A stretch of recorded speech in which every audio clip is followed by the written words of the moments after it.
What we have here was a no start towed to me, crank no start. This thing absolutely kicked my ass. I It had a fuel pump sound when you cycled the key. Uh, it had spark. It had like a weak fuel injector pulse. Uh, it had compression. I pulled number one, and the plug looked dry, and it looked like it was dark, but it wasn't wet. The the oil seemed like it had good viscosity. I couldn't really smell that it was full of gasoline, and so I wanted to verify the fuel pressure. I didn't know if the regulator was bad. Had to take a bunch of stuff off because there's something in the way of the fuel. The fuel rail, you got to get this covered off. Took that off, bunch of bolts and stuff. I couldn't find any fuel schrader, so I had to make something for my fuel injection tester. And there's a disconnect tool that you use to get the line off the rail, and then you could put that in, and you could put your fuel pressure gauge. So the fuel pressure was good. I didn't like the injector pulse; it was pretty faint. But it was getting a pulse. But I figured it was time for a cam sensor, possibly. I sprayed. Figured I'd try to get it going with the carburetor cleaner, and basically it sounded like it wanted to backfire, and then I had like kind of a fire in the throttle body, which I was able to extinguish. I go, well, the valve timing's probably off. So the oil valve cover gasket was leaking here pretty bad. So I said, well, I got to take that off, and we'll see. Make sure that all the rockers are working, that we don't have bent push rods or whatever. So I got a valve cover gasket. Cranked this thing over. All the valve rockers were moving fine and stuff. So there was no way to verify the valve timing from there. So I took out the oscilloscope, and I had crank signal, cam signal. I didn't know what the timing relation was between those.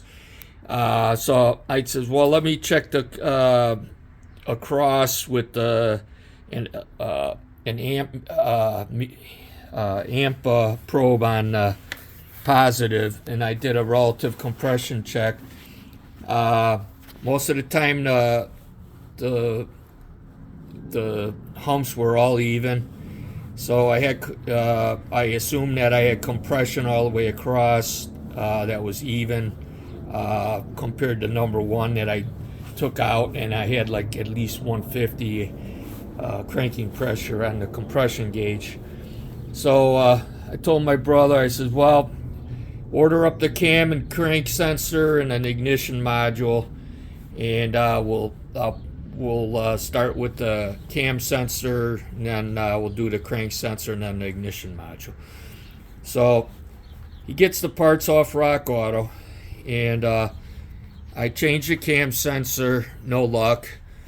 I go to change I change the cam sensor with no luck, and it's still crank no start. And then I got tried to get the crank sensor out.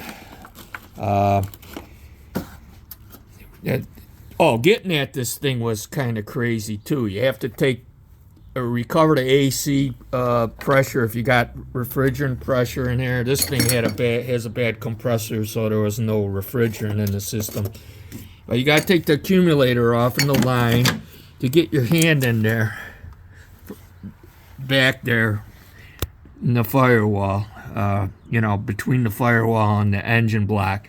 Everything's on the right, the back side of this block here.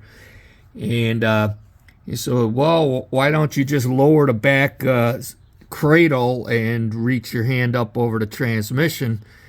And the whole subframe on this thing is a rot box. It's just rotted away, and the bolts look angry at rust, and I just figured I was going to break the bolts off.